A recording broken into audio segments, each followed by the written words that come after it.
voilà mbokk yi asalaamaaleykum dellusiwaat nañ suñu émission bi nga xamee ne moo di jano bi jamono bi nu toll Sénégal gi yëpp wërngal kàpp di ko déglu ci suñu synchronisation yi au niveau national ak suñu plateforme yi nga xam ne tam moo di YouTube partout ñu ngi ñu fay jàpp tey nag ñu am gan goo xam ne gii masoon na fi ñëw nag mais yàgg na trop mu di Doudou Niania Diop nekk it koo xam ne kii nekkoon nga togal naam waaye nag di yëngu ci li nga xam ne moo jëm ci wàllu tourisme xam nga tourisme fi mu toll nii fii ci biir Sénégal dafa nekk mbir moo xam ne mii bari ngeen ci xam-xam liggéey ngeen ci yéen a ngi ci biir jamono bi nu toll après Covid 19 bi gis ngeen li nga xam ne moo xew ci wàllu ni mu plombé woo et tout ça jafe-jafe yi nga xam ne ñi nekk ci secteur bi ñi ngi koy jànkonteel c'est vrai que nguur gi di doog a ñëw ñoom xam ne dañuy doog a installé wu mën nañ wax ne xëy na am na ci loolu war nañ koo xam te xamaguñ ko wala boog tamit xëy nañu après danañ ci jóg waaye tourisme fi mu toll nii fii ci biir Sénégal secteur la boo xam ne bii yàgg ngeen cee xeex yàgg ngeen cee dox mais ba léegi dafa plombé wu mën nga nuyu askan wax na lu tax. waaw Maodo donc maa ngi lay nuyu et puis di la remercier ci nga permettre ma ñëw fii ci seen émission bi. maa ngi aussi nuyu waa Sénégal yëpp. seen auditeurs yi. bon maa ngi tudd donc comme ni nga waxee rek Doudou Niania Diop. nekk ci tourisme bi depuis 35-40 ans on va dire. def nga fanweeri at. ah oui depuis l'école hôtelière qui se trouvait au Cap Manuel à Dakar après en Europe travailler au premier Novotel à Lille. En France. Et puis encore faire quelques études là-bas. Et puis liggéey aussi de gauche à droite. toog fa ba à peu près une trentaine d'années mu soog a ñibbisi avec l'appel du président Abdoulaye Wade en 2000. La première alternance en fait. Et donc bu mu ñëwee aussi damay def tuuti générique rapidement. bi mu ñëwee aussi bon investir naa Petite Côte bi à la Somone. Et puis xoolee def analyse diagnostic un peu du secteur man dama ne woon ni mu demee c'était pas normal parce que dama gisoon les entreprises étrangères parce que temps boobu suñu dëkk dañu soxloon investisseurs yi ñëw bon c'est normal mais dama gis ñoom dañu nekk ci benn pôle man bu mu tuddee woon enclavé à l'époque ba léegi sax d'ailleurs et puis L'intégré, c'était nous. On avait investi... Madame, les locaux. Les locaux, voilà, les nationaux, et puis aussi des étrangers même, mais qui ont investi ci ay structures yu ndaw yoo xam ni ñu ngi par exemple en milieu rural ah bon xam nga ñooñu c'est l'intégration du tourisme hein. Bon alors donc mani donc ñi li mu demee nii situation bi war na changer.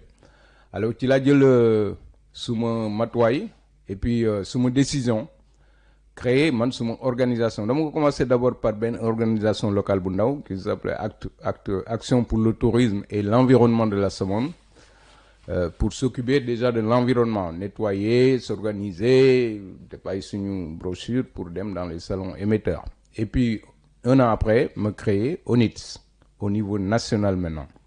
Au niveau national am ay adhérents Saint-Louis dans toutes les régions hein, pratiquement Casamance ak yëpp ba ñu def suñu. ngeen def genre mbooloo. genre mbooloo benn collectif kuréel voilà benn kuréel. mais kuréel au niveau national. alors kuréel boobu lu ko taxoon jóg mooy défendre suñu intérêt par rapport justement à cette injustice de concurrence déloyale qui est chez nous qui est d'abord le multinational moo ñu ëpp doole ñoom ñooy dem dans les salons ñoom ñooy jël les subventions ah lu ñëw daal ñoom lañ koy jox. kon bu ma la déggee kon ci wàllu tourisme da ci am jamono boo xam ne bi fii ñu toll nii xaalis bu génn ci subvention yi doxandéem yi lañ ko jox bàyyi locaux yi. mais parce qu'en fait.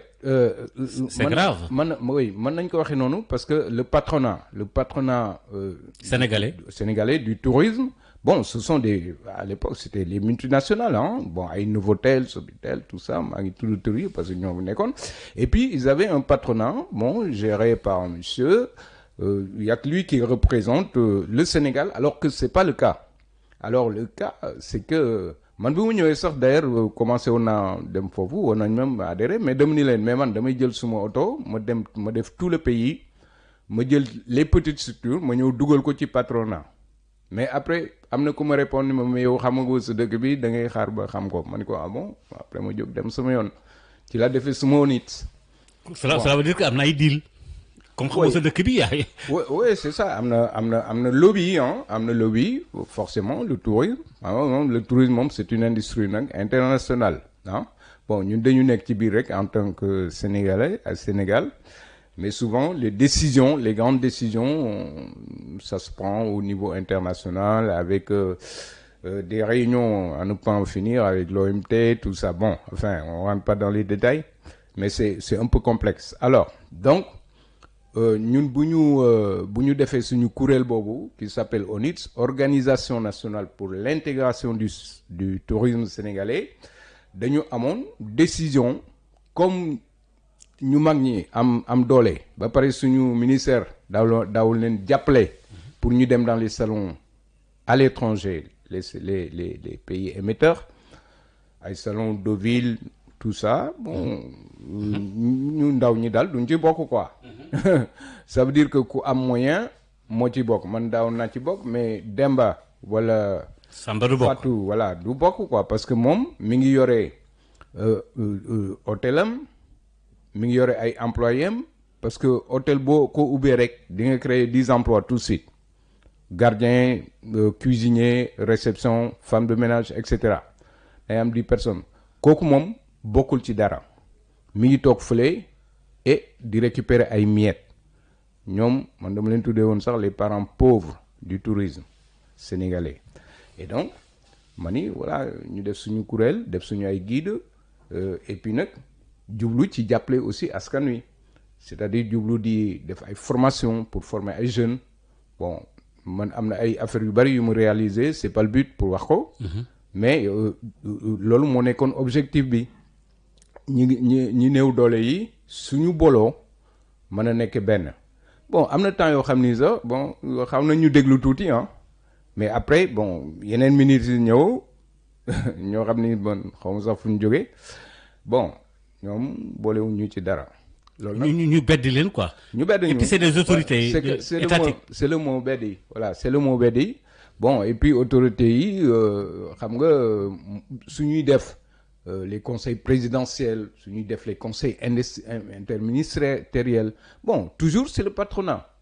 Le patronat, un groupe d'hôtels, d'individus qui gère le secteur, bon, qui représente, je vais dire peut-être, moi je dis 20% hein, dans la globalité, parce que si nous regrouper toutes ces petites structures de 1 à 50 chambres dans tout le pays et qu'on compte le chiffre d'affaires investi, je pense que. kon patronat bi yéen a ko ëpp doole. yéen mbootaay yi dajaloo yéen a ko ëpp doole. ah oui on a qu'à faire hein, c'est ça hein, parce qu'on est plus nombreux. mais pourquoi duñu la jox seen àq nag ak seen yelleef. oui voilà donc c'est ça la question et c'était ça la révolution hein. La révolution c'était un peu avec ONITS mais ça n'a pas yombul. Avec ONITS yombul aussi parce que man dama daan def lii réussir ñu jaar ci ginnaaw organiser naa fi ay salon interrégional parce que dafa bokkoon ci suñu mission avec la Gambie ah def nañ fi Mboka à la place de l'indépendance d'ailleurs c'est le président Wade qui nous avait assuré la sécurité pour ceux qui s'en souviennent et ñu reproduire ko. C'était dafa nekkoon en alternance année bi Sénégal année bi Gambie hein donc ñun def nañu 3 Sénégal c'est-à-dire 2007 2009 et 2016 parce qu'après entre 2011 avec le Tika qu'ils ont fait qui a cassé notre rythme bon dañu taxawaat 3-4 ans def 2016 ma déplacé ko à Thiès bon 2009 mais ci nguuru Macky Sall aussi il y a toujours les problèmes. Oui, le dernier qu'on a fait, c'était en 2009 à la mairie, au parking de la mairie de Dakar. Le maire Khalifa Sall venait juste de prendre la mairie, à l'époque, je me souviens. Bon, maintenant, Ngourou Macky Sall, bu mu ñëwee continuité la ak li fi Ablaye Wade doon gérer tourisme parce que Ablaye Wade bu mu ñëwee aussi, le président Wade, excusez-moi, le président Wade bu mu ñëwee aussi daf ni woon moom dafay opter pour l'écotourisme. Et un tourisme guidé et contrôlé. C'était ça qu'il nous avait produit. Et il y avait même, je me rappelle, un émissaire qu'il avait bu mu délégué woon, monsieur Diouf, spécialiste de l'écotourisme, ma accompagné ko monsieur Diouf boobu dem nañu Toubacouta dem nañu fu nekk. Après d'un seul coup la première alternance bàyyi option boobu ni non léegi haut de gamme la. Donc bu mu waxee haut de gamme la, ça revient toujours à ce que les gros capitaux et cetera se placent, ñoom ñu placé wu devant pour gérer le secteur, mais toujours le petit il reste derrière. Mais dañu war a sóoraale leen tourisme bi pour mu dox déjà pour mu dox benn anecdote rek benn exemple lay wax soo amee benn groupe bu jógee bon dañuy wax Helsinki wala feneen bon su ñëwee Sénégal nekk ci benn hôtel bu mag boo xam ne ay 300 personnes comme yi am Saly bon il faut ñu def excursion dugg ci biir dëkk bi dem Tamba dem feneen mais foofu ñuy dem il faut ñu lekk foofu te petite structure la il faut ñu fanaan foofu peut-être benn nuitée wala ñaar petite structure la xam nga ñooñu suñu amul doole du ñu mën a jaay qualité te comme dañuy wax ni tourisme prestation de service la prestation de service boobu su fekkente ni dafa baaxul touriste bi du ñëwaat suñu premier handicap foofu la nekk c'est-à-dire le tourisme intérieur dañ ko amulul fayda. c'est-à-dire que maanaam li ñu moom li Sénégal moom ci wàllu tourisme dañ koo ñàkkal fayda wut nag yeneen doxandeem ay ñi nga xam ne feneen lañ jógee ñoom ñoo gën a installé wu ñoom lañ gën a jox doole loolu nga bëgg a wax. oui si je comprends bien. oui loolu laay wax. ça pose problème loolu laay wax xam nga sous forme d'alerte ci nouvelle autorité yi ñu bàyyi xel loolu. voilà loolu laay wax ñoom ñëpp xam nañ man suma position fu mu nekk de toute façon parce que dama ñëw dégg ñu naan oui mais attends le tourisme c'est pas l'affaire des Sénégalais c'est l'affaire du tubaab ma ni c'est quelle affaire du tubaab le tourisme c'est notre affaire parce que ñi ñëw visiter suñu dëkk suñu patrimoine la ñuy visiter suñu patrimoine la ñuy fouler et puis ci suñu patrimoine la ñuy gagner chez eux parce que soo jógee même bitum réew nga ñëw investir Sénégal chiffre d'affaires bi yaa ngi koy defee fële parce que agence yi voyage yi nekk fële ñooy jaay encaisser xaalis bi yow touriste bi da ngay ñëw fii rek pour ay accessoires ak yooyu ah bon ci suñu dëkk et puis ñu ni léegi du affaire u sénégalais bon c'était révoltant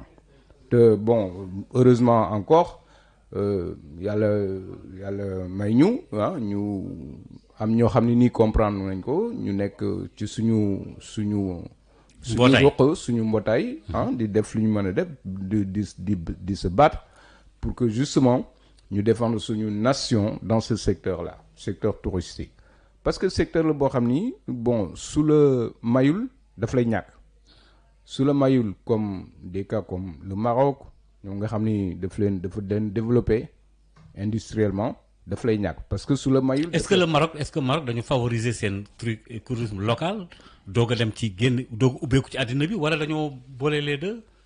non Maroc ñoom d'abord dañu programmer le tourisme de niche la ñuy wax foofu quoi le tourisme rural de niche et cetera. mais ci seen politique dañ leen ci dugalaale bon maintenant le tourisme de masse am na Maroc mais ñoom ni ñu koy gérer ak ñun ni ñu koy gérer bokkul parce que Maroc touriste bu jógee bitim réew soo fa duggee dem par exemple Agadir wala Marrakech wala fenn soo fa duggee li nga fay pour ñëw da nga ko war a déclarer. Entreprise bi nekk Maroc dafa war a déclarer et l'État marocain applique une taxe dessus boole ci man c'était en 2005 ànd naa ak Ousmane Masseck Ndiaye ñu dem Rabat dem Casa tout ça pour ñu wax benchmarking xool un peu ñoom nan la ñuy doxalee ñoom par exemple toutes les maisons closes là clandestins comme yi ñu am fii le roi venait de prendre les rênes mooy le roi bi fi nekk en 2005 bon donc moom daf ni na ñëpp dem ñu jox leen genre code NINEA comme ñun li ñu am fii et ñu imposer leen et daf leen jox délai 3 mois ku ko deful dina la raser génne la c'est comme ça s'est passé et tout le monde s'est régularisé bon donc ñoom nu ñuy gérer seen tourisme moom la ñuy wax le tourisme contrôlé. Le tourisme contrôlé et guidé, il faut que notre État puisse contrôler le tour, les flux financiers yi nga xam ni ñu ngi koy la valeur ajoutée bi ñuy créer à l'extérieur. Comment le client peut le gouvernement peut le contrôler? Parce que suñu waxee un tourisme contrôlé ñu defe ne waaye da ngay dem ci hôtel yi contrôler non c'est pas ça. Il faut ñu contrôler la fuite des capitaux, contrôler bon par exemple suñu xamee ni hôtel yi nekk Sénégal yëpp man benn anecdote laa doon wax aussi soo jógee Toubab Dialaw ba Joal toute la Petite Côte benn samedi soir par exemple d'un seul coup ñëpp ñu compter ñiy lekk viande tous ces hôtels là bon benn samedi waxuñu nag benn semaine ni benn mois ni benn année bon kooku fan lay jógee parce que ñun amuñu stock boobu au Sénégal amuñu ko c'est pas possible déjà amuñu stocku rek pour ñun les Sénégalais asama stocku donc ça veut dire que yooyu il faut ñu commander ko de l'extérieur il faut hôtel bi nekk fii moo koy fay bon est-ce que tout ce manquement financier là est-ce que état bi contrôle na ko est-ce que xool na ko. est-ce que y a un contrôle boo xam ne bi strict boo xam ne bi dafay jëm ci luy dugg ci hôtel yi di génn et cetera xaalis bi koppari yooyu yëpp ngeen taxaw ci te mënu leen ci dara. ah oui mais bon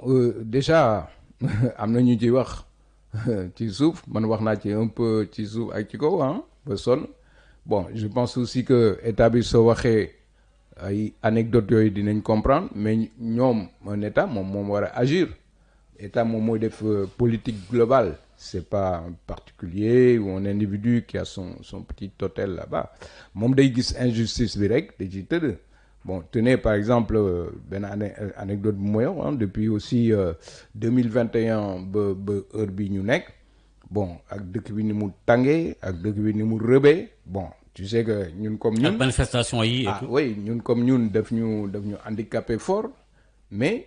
ah kon am ngeen ñaari handicap bu njëkk mooy Covid bi. oui 2020 c'est vrai 2021 parce que mars 2020 la fi Covid bi dugg. oui oui avec manifestation yi situation politique bi. effectivement oui parce que man je me rappelle même Covid bi bu mu ñëw man j'étais le premier acteur bu ci wax tout au début yow yaa ma invité woon.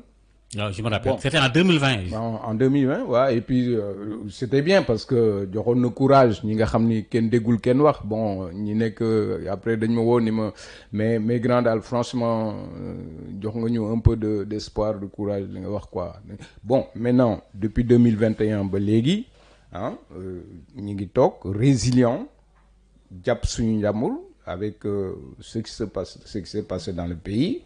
mais dégguloo kenn quand même wax ñëw wàllu ñu ci mas. très bien mais d'accord c'est vrai que am na ay jafe-jafe yu bare bari ci secteur boobu ak li fi jaar mais est-ce que am ngeen nouvelle autorité yi fii doog a ñëw parce que état bi tamit soppeeku na beneen gouvernement la ñu yore est-ce que am ngeen ay alerte est-ce que am ngeen ay proposition est-ce que seen collectif boobu seen mbootaay googule ñi ngi bàyyi xel yan mooy perspective yi war a ñëw et tout. waaw xam nga gouvernement bi ñëw. projet la moom projet la teg ci table bi projet bu mu teg ci table bi am na ay adhérents Pastef fii ci liggéey am na aussi même ñu nekkul adhérents Pastef fii ci liggéey c'est-à-dire sénégalais yoo xam ni am nañu seen xam-xam xarañ nañu seen domaine de compétence li ñuy wax bon liggéey nañ ci man personnellement liggéey naa ci Moncap Tourisme bon et puis donc xam nañu li ñu tëral ci programme yi mooy donc ñu développer l'écotourisme l'intégration du tourisme sénégalais aussi bon pourquoi parce que pour ñu am moyen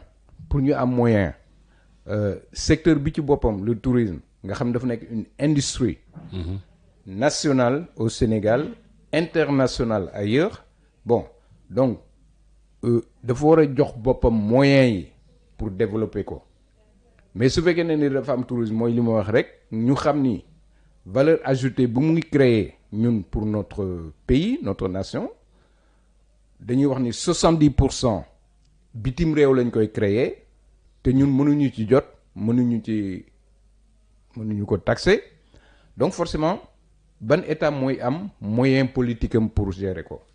kooku wax naa ci plusieurs fois ku dem dans Google di nga ko gis bon man de il faut aussi ñu wax comme lu ñuy wax rek appeler un chat hein, parce que su fekkente ni da nga yore benn secteur industriel au niveau national ba pare xaalis bu muy dugal mënoo ko contrôler mënoo guider l'économie bu muy def parce que 80% ay c'est les capitaux étrangers donc c'est compliqué c'est moo tax d'ailleurs kii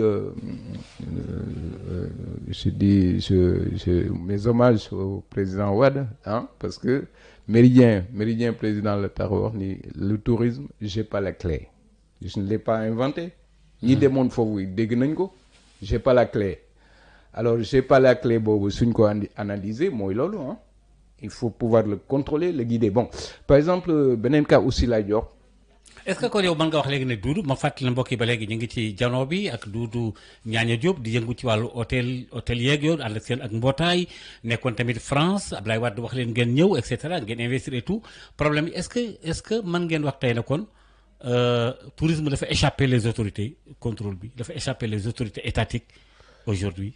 Oui bon échapper bi déjà mooy looy téye après mu rëcc la du loolu wala mu rëcc la waaw dafa leen rëcc ko musul téye sax. ah bon musuñu ko téye parce que bon oui man lu ma fekkee ak lu mu fi gis musuñu ko téye parce que suñ ko téye woon ni pour yow le tourisme ak état bi c'est comme A ak B fële bu inversé wu waaw parce que xam nga sooy téye il faut nga def fa benn politique bu taxaw pour askan wi oui absolument voilà mais su amul politique boo xam ni teg nga ko pour askan wi parce que da nga nii man damay xëcc ay investisseurs yu jógee bitim réew su ñëwee ñoom ñooy doxal économie bi donc amoo politique bu koy téye bon.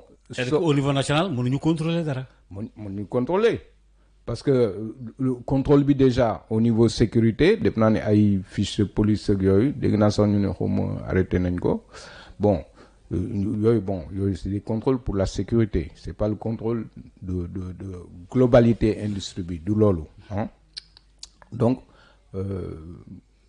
mais comment un état man du man li ma mënul comprendre mooy yow yaa wax léegi ne secteur tourisme benn entreprise la wala benn béréb la bu am solo ci wàllu économie nationale ab état bu ne lëng-lëngaaral nii nekk fi ba noppi itam mënu mu échappé ko loolu. waaw loolu xam nga. kon dans le gouvernement de Macky Sall dafa leen échappé. Oui mais attends. non parce que pour les nouvelles autorités bon on peut. mën na leen jox temps encore mais. oui bon de toute façon sénégalais yëpp gis nañu dégg nañu aussi xool nañu que année yi passé yëpp kenn déggul kenn wax ci affaire tourisme à part bon tout le temps nag par contre il faut que état bi jàppale ñu bon am na ay crédit hôtelier mais crédit yooyu fan la jëm. crédit yooyu ci yan loxo lay dugg wala yan loxo lay dugg mooy li may wax rek toujours parce que c'est toujours ci kaw la ñuy décider décapiter la fa nekk mais ñi nekk ci suuf ñi nekk ay Matam wala Kolda wala bon ñooñu est-ce que gis nañu dara bon alors warul demee noonu dafa war a demee que man dama wax sax ni le premier conseil bu ma mën a joxe si modestement avec humilité mooy organiser des assises du tourisme. Ah bon? Parce que man personnellement maa ngi koy ñaan di ko jooytu depuis 20 ans ma ñëw et d'ailleurs c'est pour ça que ndem si yàlla si Ousmane Masseck Ndiaye fii la wax Méridien ni Diop il faut mu ñëw Maroc pour les assises du tourisme du Maroc en 2005 pour ñu xool nan lañ mën a mais après aussi même que moom amoon na volonté jàppale ñu boole ñu ci yëf yi après dañu dem ba ñëw Fouras. Mankeur Ndiaye. dañu dem ba ñëw lu ñu waroon def impliqué ñu les petites structures là parce que c'était dans le programme du DRSP là politique sectorielle mais après dañu teg fële. dégg naa sax boo am na yoo xam ne nii c'était destiné à nous mais dañ ko dévier encore comme d'habitude rek jox ko ñoo xam ne nii yelloowuñ ko alors que c'est Sénégalais yi ñoo ko yelloo parce que il faut pas ñu oublier Banque mondiale wala FMI je suppose bon su fekkee dañuy jàppale économiquement benn secteur d'activité financer leen mais ce sont pour les Sénégalais. Ils financent pas des entreprises étrangères chez nous. mais à chaque fois absolument on ne voit rien. jël du ngeen gis dara. Ah oui, on ne voit rien. Donc affaire yooyu il faut mu dakk dafa war a dakk. c'est-à-dire que ci loxo yi loolu la ñu tuddee mauvaise gestion lay doon wala nga xam ne mal gouvernance lay doon entre guillemets ci secteur boobu. bon ou bien man dama def ni lobbying boo xam ni c'est pas c'est injustice la quoi moom la ñuy wax injustice économique et injustice économique de toute façon après la fin c'est l'injustice sociale hein non parce que ñaar yooyu moom su amee injustice secteur bu mu am du dox. il faut te pourtant jàpp ngeen ne yéen ci wàllu tourisme su doxoon mën na am ay rendement sur le plan économique sur le plan emploi et cetera. mais bien su fekkoonte ne joxaat nañu gëdd dëgg tourisme defaraat yëf yi. parce que dafa nekk secteur boo xam ne sax ñu bari maîtriser wuñ ko.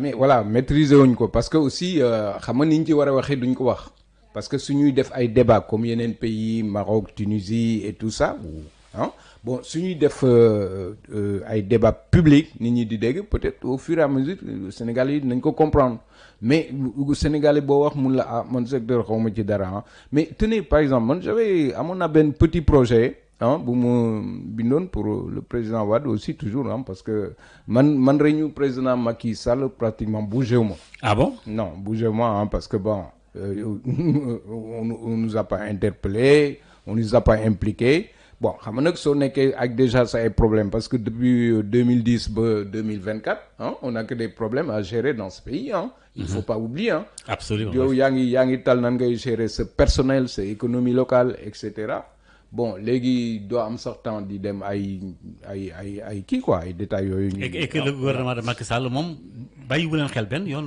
jamais. ses représentants ses ministres ses trucs. non du très tout très franchement non. Donc affaire projet Temps Wade par exemple benn exemple dit bon il y a plus de 400 bassins de rétention yoo xam ni dañ ko investiroon bon def naa ne woon c'était pour autre chose pour la Guana mais bassin de rétention yooyu il y a beaucoup d'argent injecté dama ni woon mais chaque bassin de rétention mën nañ fa créer benn pôle d'attraction surtout que c'est dans le milieu rural. mais non c'est vrai loolu c'est vrai parce que état continuité la wax nga dëgg Ablaye Wade d'accord c'est bien Macky Sall après ñi fi ñëw mais lan moo tax yéen dem leen interpeller leen approcher leen jege leen waxtaan. oui mais xam nga approcher mooy par exemple comme ni ñuy def réclamer publiquement. communiquer mais un état lan ngay def da ngay dem di jël rendez-vous yow kese pour non xam nga. Maodo man dama def nii su fekkente ni dañu am économie industrie boo xam ni ça concerne le peuple n'est-ce pas comme ça concerne le peuple dañu war a impliquer le peuple. privilégier leen. oui privilégier le peuple et puis dañu leen war a impliquer sax dans la marche de l'économie parce que ñoom am na ñoo xam ni dañu nekk seen domaine de compétence. da nga leen war a laaj lan nga gis pour lii dox mais soo ñëwee les mêmes personnes ñi fi nekk depuis belle lurette là ñoom rek ngay poser question te ñoom ay réclamation seen intérêt la ñuy def tout le temps defal leen ñu lii mais ñi nga xam ni ñoom seen bëgg-bëgg mooy secteur bi dox pour Masamba Mademba pour askan wi mën ci jariñoo mais il faut nga laaj leen aussi. seen xel xam nga voilà xam nga man maa ngi koy wax des fois bu muy ñëw quoi président communauté rurale yi à l'époque bon mes amis là-bas là Petite Côte bon man maa dem ci ñoom gis seen parce que en France c'est comme ça fa mu nekkoon. soo nekkee dans le tourisme soo nekkee c'est un patelin da ngay dem nga gis les populations locales fa nekk gis autorité ba fa nekk. parce que dafa nekk secteur boo xam ni transversalité la nekk tu touches la société l'économie l'environnement et cetera mënoo ñëw rek def lu la neex sans nga concerter ak ña nga fa fekk donc ma xalaat nii su fekkee dañ ko bëgg a développer aussi ñu jël quelques groupes d'individus rek au niveau national ñu piloter yépp mais lu tax doxul loolu moo tax doxul parce que économie la boo xam ni localité yi bokkul man dama daan wax bon goxu mbaax fële la Saint-Louis. goxu mbaaj. waaye ak kii ak Kafountine bokkuñu culture bokkuñu environnement yemul et cetera yow nga bëgg a dem def promotion suñu dëkk bi ci benn fascicule boole ñëpp mais ça n'intéresse personne lu intéressé nit ñi mooy nit ki nga xam ne dafa bëgg a jóg dem ci benn zone d'ailleurs sax dans def naa ni ci programme projet bi projet. bu ñoom waa Pastef fii. oui projet président Diomaye. bon mi ngi ci c'est-à-dire diviser le Sénégal en 6 pôles déjà ñu liggéey.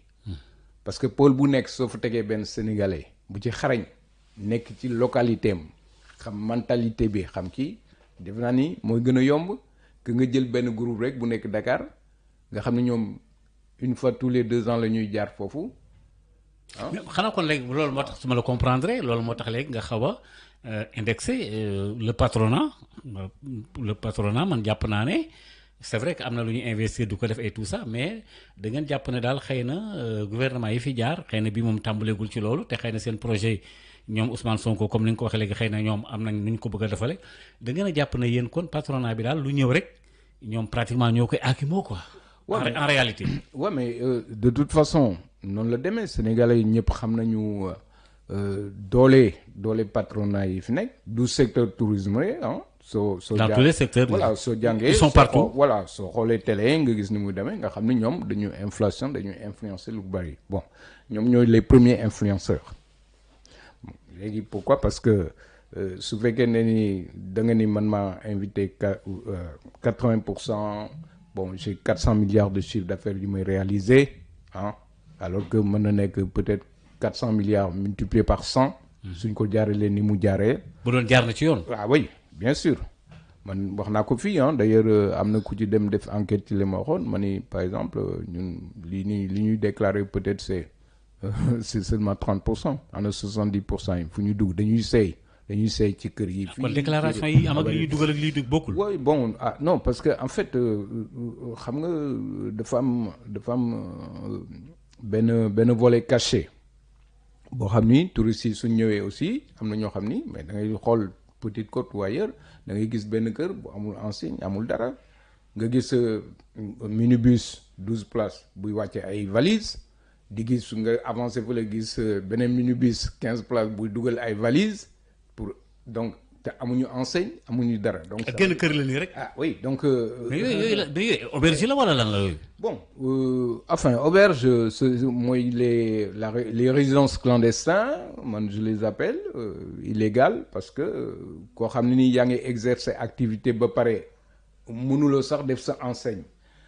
bon sinon dafa am ay pays yoo xam ni comme Lesotho moom laa jox exemple tout le temps xam nga Lesotho amul tourisme de masse. c'est le tourisme chez l'habitant mais réglementé yow su fekkee da ngay héberger ay touristes da ngay dem fa lay déclarer ko chiffre d'affaires bi ngay def annuel bi yëpp mensuel da ngay déclarer sa TVA da ngay déclarer ñu mën a identifier lan ngay def mën ko contrôler parce que dañu am loi boo xam ne nii la gendarmerie a le droit de rentrer dans un hôtel pour contrôler. Mais la gendarmerie ne peut pas rentrer dans une maison pour contrôler, d'après ce que je pense, n'est-ce pas? Parce qu'il lui faut une autorisation, n'est-ce pas? Donc, comment on peut contrôler quelqu'un qui est visible et celui qui est invisible parce qu'il n'a pas d'enseigne, il n'a pas de code NINEA, etc.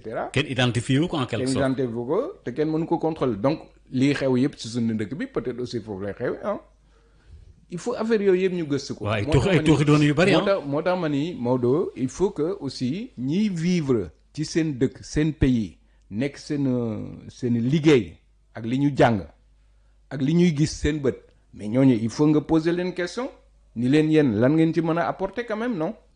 mooy l'expertise locale rek. l'expertise locale c'est-à-dire que yéen seen xam yow nekkoon nga France jàngi woon nga loolu am ngeen mbootaay créé ngeen ay mbir pour l'emploi et tout ça mais ngeen heurté ay problème mu tourisme moom kenn ku nekk xam na ni li ci nekk lépp kenn mënu ko wax parce que yow wax nga léegi ay déclarants yi nga xam li ñuy déclaré dëppwul ak li nga xam ne moo war a am wax nga fii tamit ne yenn saa yi turi gars yi ñëw ñu yóbbu leen feneen foo xam ne fii yéen da ngeen di jékki-jékki rek gis affaire yi demee nii nee nga ci gouvernement Macky Sall aussi yéen amu leen woon benn contact xëy na peut-être Ablaye Wade parce que état continuité la li ci des nag léegi kon yéen tamit pourquoi et d'ailleurs même les nouvelles autorités là yéen war ngeen am ay proposition bind ko jàllale ko ci médias yi wala ngeen seet nu ngeen di gisee les autorités waxtaan ci ak ñoom itam parce que ñoom itam xëy na bu ñu xamee lii ngeen xam ni dina gën a dindi yenn problème yi quoi si je comprends bien. oui bien sûr waa xam nga bon man personnellement man suma éducation wala suma gis-gis du tout le temps ngay poser la question à un état bon le privé aussi dafa am une part de responsabilité bon alors.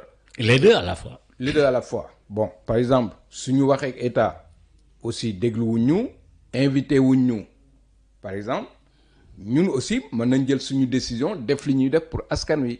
man en tout cas option boobu laa jël.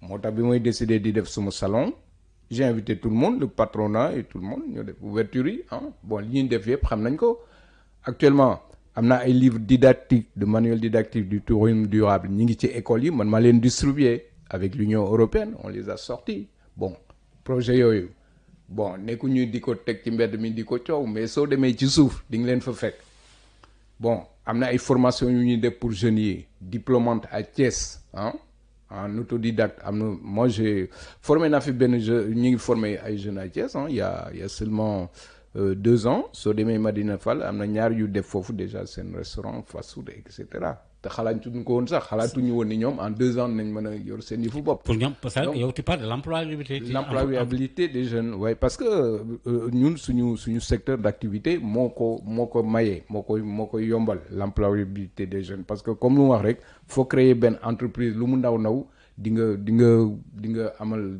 askan wi dara am 10 personnes non. oui 10 personnes oui soo demee par exemple soo demoon de Fadial par exemple nga créer foofu dara da ngay gis tout de suite soo embauché bon non seulement day fixer jeunes yi pour l'exode rural mais di nga fa jël. ak mbëkk mi.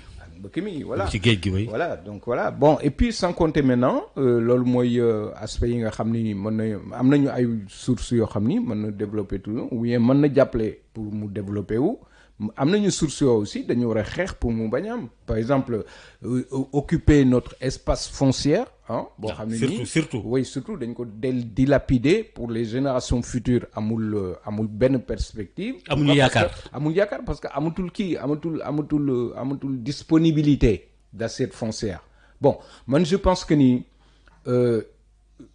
am na yoo xam ne dañ ko fi def yàq ko fii. il faut ñu xoolaat ko pour éviter. pour corriger tout ça. voilà pour corriger ko.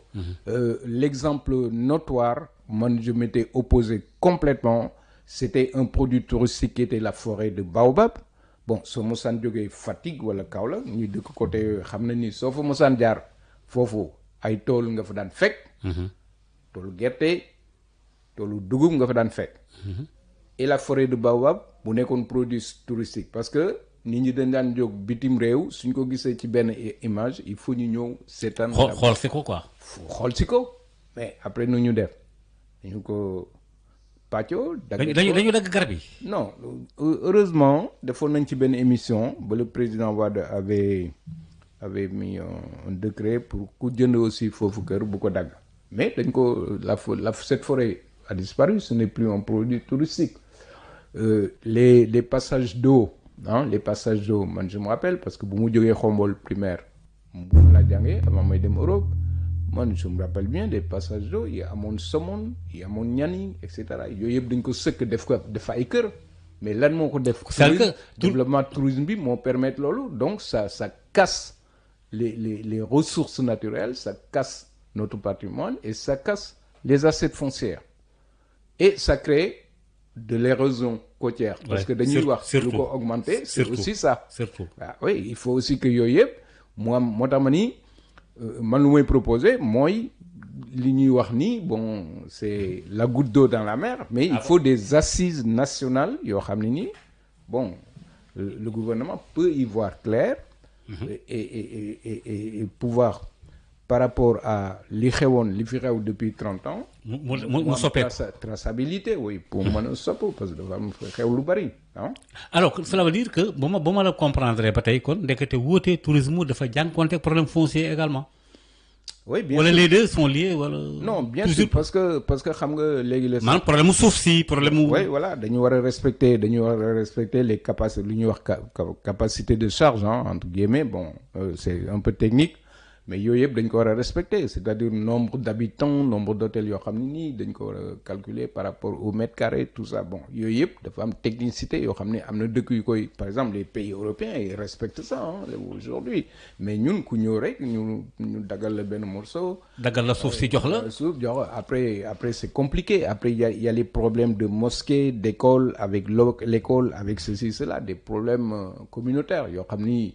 Bon, les gens vivent ça tous les jours te kenn du ci wax dara dañ koy nëppal bon je pense que il faut des lois il faut des règlements et il faut aussi légiférer avec tout ça pour voir maintenant population locale yi lan mooy seen part de marché aussi. maanaam askanu Sénégal ci boppam. voilà parce que tam comme li nga wax rek doxandéem bi ñëw na rek ñu jox ko suuf nangam ak nangam. soo léegi érosion côtière bi dem géej gi di dugg ci kër yi. te loolu lépp bàyyiwuñ ko xel. mais man dama jàpp na yéen am ngeen xalaat am ngeen xam-xam jàngi woon ngeen ko su ngeen doon proposer tey gouvernement bu bees bi fii doog a falu nii ak expérience bi ngeen am yépp ak li ngeen def lépp lan ngeen leen di wax pour éviter tous ces problèmes là. est-ce que assises yooyu day am assise nationale du tourisme dafay am wala est-ce que ay rencontres périodiques mooy am wala nan la ñuy def ba yàq parce que yàq yi dafa bari bon il y a énormément de problèmes. man daal en tout cas lu may proposer en tant que maintenant. professionnel investisseur professionnel comme on veut bon lu muy proposer d'abord il faut des assises nationales xam kanay kan. ñii ñan ñoo fa nekk fële kan moo fa nekk. assainir da nga bëgg daal yow ñu assainir milieu bi. waaye ñu assainir ko après un diagnostic profond par exemple ñun bu ñuy def avec les 5 pays rapidement il y avait Sénégal Gambie Maroc Bolivie et Nicaragua bon ces 5 pays la Banque mondiale jël l'Union européenne pour ñu def des études d'opportunité du tourisme durable n'est-ce pas bi ñu koy def dañu def un diagnostic mais diagnostic bi ñu def Sénégal c'est pas vieux c'est il y a seulement 10 ans mais ils sont là dans mes tiroirs kenn faalewu ko. ils sont dans mes tiroirs. te def nañ diagnostic bi et tout. mais suñu génnee manuel didactique ba xale ji ci jàng Mbour soo demee am na école yu ñu ko jox ñi jàngal xale yi bon document yooyu ñu yor suñu tiroir nañ ko génne comment nan la ñuy def ba nga xam ne mën nañu def promotion hôtelu Sénégal yi pour que Sénégalais yi mën ci dem. Par exemple des prix abordables dafa am aussi nu ñu ko war a defee formule yi ñu ko defee mais doo ñëw rek ñu jox la par exemple notre tutelle nga ni woy no hôtel yi def moins 50% pour Sénégal yi ma ñëw mais kooku ça marche pas parce que un privé mënoo ñëw di ko wax affaire yu mel noonu quoi su fayité wala tu crées plus de problèmes que autre chose mais dafa am fu ñu ko war a jaaree moo tax ma ni il faut ñi nga xam ni dañu nekk dans le quartier man je veux dire le quartier carrément nekk ay doomu réew mi nekk ci biir askan wi suñu leen laajee ñi ci investir kay man nañ leen laaj. d'accord mais joxe seen xam lan nga tuddee les enclavés pourquoi ce vocable là pourquoi lu tax nga tuddee leen loolu. mais man dama ko tuddee enclavé parce que bu mu ñëwee en 2001 di investir à la Somone bon fekk fa la ma fekk. am na ci ay yàqu-yàqu. am na lu bari lu ma fa changé mu ma ko tàllal fii sax quoi mais am na lu bari ñi fa dëkk xam nañ ko bon alors bu ma ñëwee dama jël suma oto dem ci benn hôtel foofu Saly mooy dem pour dem reer ñu ne ma doo fi dugg parce que il faut nga am néeg ma ni comment ça am néeg man dama bëgg dugg fii dem reer après ñibbi les gardiens m'ont dit non avec la barrière bon bu ma demee toog ma réfléchir man foofu laa commencé suma ay réflexion bon après ma ni mais ñi man je vais les appeler enclavés parce que c'est de la barrière jusque l'étranger parce que de la barrière jusque chez nous c'est chez nous quand même puisque soo amul néeg doo dugg voilà un peu. alors que ñi la koy wax ñi ko fi samp ñoom dëkkuñu ci réew mi. Ben, non, hôtel bi c'est un hôtel investisseur étranger avec son contexte, sa logistique, etc. Bon, il est dans son droit parce que notre pays, il y a des lois pour ça. Mais le Sénégalais bu fa bëgg a dugg à l'époque il y avait même des intercations dégg naa ay Sénégalais soo bëggee dem ci piscine bi ñu ni la doo dem soo bëggee bon voilà donc man j'ai dit bon donc ñun nous sommes les intégrés ñun on doit s'intégrer chez nous mais ñoom c'est l'enclavé donc de la barrière jusqu'à Europe. ñu jóge Europe daal ñu ëpp doole daal ñu nekk fii ci biir réew mi te doomu askanu Sénégal moo waroon a gën a mën a impliqué wu. mais nag impliqué cela veut dire ça demande des moyens mais ça laaj na xam-xam également. oui mais xam nga tourisme moom bon franchement genre tourisme yi ñuy def soo demee yeneen pays comme Gambie à côté parce que man dama am na période yu ma doon liggéey pour ñoom quoi ak ñoom. Bon soxlawul sax man def naa ne ay diplômes yu kii yooyu quoi ah nañu former nit ñi rek sur les bases parce que c'est des prestations de service bon lu tax ñuy wax industrie touristique c'est. lan nga yaakaar ne tourisme ci boppam dans sa globalité comme ni nga koy waxee mën na apporter wu ci économie nationale wala naka la ñuy mën a def ba Sénégal xam ne seen tourisme non seulement ñu ngi koy jaay mais. économie bi ñu ngi koy yëg parce que da ngay nekk Sénégal doo yëg na sax est-ce que loolu am na fi. waaw mais comment faire nan la ñuy def parce que dañ ko wonewul parce que mooy li ma wax rek parce que soo jëlee industrie bi déjà dafay résorber le chômage parce que ça emploie beaucoup de monde quand même. oui. bon dafay créer ay valeurs ajoutées. Ça veut dire que le tourisme même su fekkente ni indi na ay dépenses accessoires. dina jënd dara dina jënd lu mu yóbbaale et cetera donc kooku ce sont les apports accessoires bon maintenant ñun fu mu ñu apporté wul mooy sur la valeur ajoutée réelle. ok d'accord foofu war nañ ko gëstu xool nan lañ koy mën a récupérer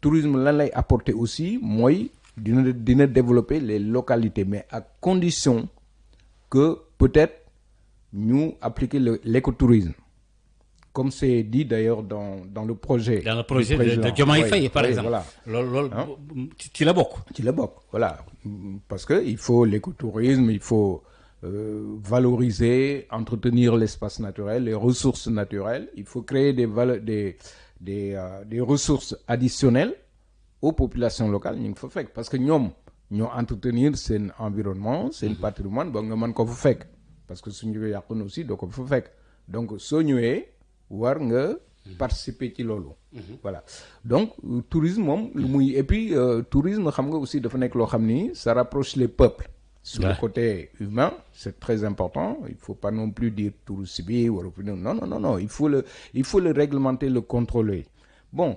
les impacts négatifs comme lu ma la wax noonu léegi les espaces foncières ou naturels déchiquetés comme aussi lu ma wax la fuite des capitaux comme par exemple les impacts négatifs sur la société en termes de sécurité bon yooyu il faut ñu xool nu ñu koy safara voilà mbokk yi ma fàttali ba léegi daanaka quelques minutes moo ñu desee ñu ngi ak Doudou Niania Diop xam-xam màcc lépp loo xam ne jëm na ci wàllu tourisme di ci dajale ay nit dafa ci ay collectif ay mbootaay ngir suqali béréb boobule di taxaw tamit pour que Sénégalais yi mën a gis seen bopp ci tourisme li ñuy tuddee local bi au niveau local ñu xam seen bopp itam mais dama léegi nga wax bu am solo nga ne dafa bari lu ci yàqu lu ñu war a defar ci tourisme lu bari loolu defar ko est-ce que léegi bind leen ko jox ko autorité yi rek toog wala bon c'est pas wala comme communiquer comme li ngay def nii wala. waaw mais xam nga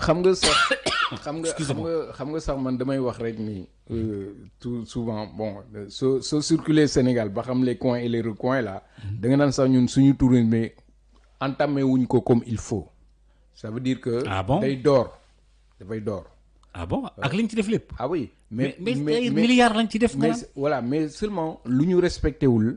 mooy la concentration par exemple la Petite Côte yàq espace et puis mu créer des problèmes sociétals yoo xam ni c'est difficile à gérer mën na échapper n'importe qui parce que les premières autorités locales ce sont les maires et cetera ñoom xam nañ li xew mais est-ce que ñu ngi def ay actions c'est la question donc ma ni et puis loo xam ni aussi dañ ko war a def Maodo ah loolu aussi dama ciy wax en dehors des assises ñu transférer les compétences. Ah ok. Parce que mënuloo développer localité. Touristiquement centraliser ko ici en haut de l'État c'est pas possible. mënul nekk. Parce que ñi commencé un touriste même dans les pays occidentaux moi je me rappelle j'ai des documents là-dessus le général de Gaulle en 1962 ils ont décentralisé le tourisme parce que mënatuñ ko woon gérer ci kaw et foofu la auberge li ñu daan wax les auberges de France foofu la commencé ak tourisme français parce que sinon en 1962 oui et c'est pour ça d'ailleurs que le tourisme dans ces pays-là industriellement développés ñoom le tourisme ça accompagne la commercialisation des produits locaux. ok soo demee Camembert da ngay yóbbu fromage Camembert soo demee fële da ngay yóbbu lii da ngay jënd yóbbaale c'est ça le développement local donc léegi ñun suñ jëlee yëpp centraliser ko ci kaw nan ngay mën a développer orchidéré par exemple soo fa defee hôtel c'est pas possible. il faut décentraliser ko c'est déjà anormal que man je suis de Thiès Nord et je vais beaucoup insister ci Thiès bon ñu créer benn commission tourisme dans la mairie. ok normalement dañ ko war a décentraliser et les collectivités locales yore commission tourisme comme ñu yore commission santé et cetera. oui et cetera. Voilà c'est ça qui est normal parce qu'il y a des hôtels les hôtels ça donne des impacts positifs mais ça aussi donne des impacts négatifs. Absolument. Et c'est l'autorité locale qui doit gérer ces problèmes. C'est pas en haut à l'État. L'État, est-ce qu'il va aller en bas pour gérer ça? C'est pas possible. Donc il y a beaucoup de choses comme ça qu'il faudra dire su amee ay introspection comme lu ñuy wax bon dinañ gis détails yu ndaw yooyu suñ ko corriger peut-être dinañ jox chance tourisme Sénégal mu décoller. d'accord bu ko gars yi corriger ak yi nga wax léegi nii xëy na nouvelle autorité yi doog a falu ñoom le président Diomaye ñooñu xëy na bàyyi nañ loolu et d'ailleurs comme ni nga ko waxee léegi ci seen projet bi loolu am na ci ni nga gisee léegi nii alors en une minute parce que maa ngi ci jeexitalu waxtaan bi léegi ban message nga bëgg a lancer Sénégalais yi et cetera ñu daal di tëj. waaw message bi may bëgg a lancer rek c'est-à-dire que bon comme léegi ñi ngi am benn nouveau gouvernement nouveau programme nouveau projet. Absolument. Bon je pense que aussi ñëpp jublu ci comme ñeneen ñi bi ñu ñëwee aussi bi ñu laajee ñun dañ ci jublu woon. après peut-être dañu mbas mais ñu beddi leen quoi. Oui dañu mbas non mais c'est ça parce que soo nee écotourisme ngay développé ba ñëpp jublu foofu ñun ñëpp ñu def suñu kuréel après ñu ni la haut de gamme alors que sachant que ñun on a des campements des trucs comme ça bon ça veut dire que y a quelque chose qui va pas quoi hein. Okay. Bon alors que dans le DRSP1 on avait dit le tourisme intégré etc. Après ça n'a pas été su donc man lu may ñu suivre d'abord le projet liggéey ci et puis jàppale ñi fi nekk et puis di wax Sénégalais yi aussi le conseil mooy suñu économie bi ñun ñoo ko moom voilà dañ ko war a sàmm dañu war a sàmm aussi loo xam ne nii et puis moytu coow lu bari surtout parce que coow dafay bloquer parce que coow yu ñuy def ci réseaux sociaux tout ça dafay bloquer bu ñu xool rek nii war nañu wax parce que war nañu wax ci kii wax ci kaa ñun suñu secteur bi aussi dafa bëggul loolu parce que nit ñi dañuy suivre à l'extérieur pays bi lan moo fi xew toujours coow toujours histoire. waaw day tax gan ñi du ñëw quoi. dafay bloqué justement dañ leen bloqué. voilà loolu aussi bokk na ci aussi lu may. jàmbat quoi voilà. d'accord merci Doudou Niania Diop ñaa ngi lay sant bu baax a baax di la gërëm mu fàttali mais yow mbir mi jàngee woo ko Sénégal France nga ko jàngee. oui non fii laa commencé jàngee naa fii man école hôtelière bi nekk Saro la. ñun ñoo ko transféré les premiers BTS ñoo ko transféré de Cap Manuel à Saro. te boobu amuloon sax ay kii ay taxi mbaar ko voilà. à l'époque d'accord merci jërëjëf Doudou ñu ngi lay sant bu baax a baax di la gërëm mbokk yi kon beneen dimanche incha allah daañu dikkaat ci beneen borom xam-xam boo xam ne bii li muy waxtaanee dafa jëm ci li yëg suqali réew mi ak secteur bu mën a doon tey jii ñu ngi ci tourisme bu ëllëgee ñu ngi ci wàllu santé bu ëllëgee ñu ngi ci wàllu affaires étrangères et tout Doudou ñu ngi lay sant bu baax a baax di la gërëm. jaajëf maa leen di merci beaucoup jërëjëf merci.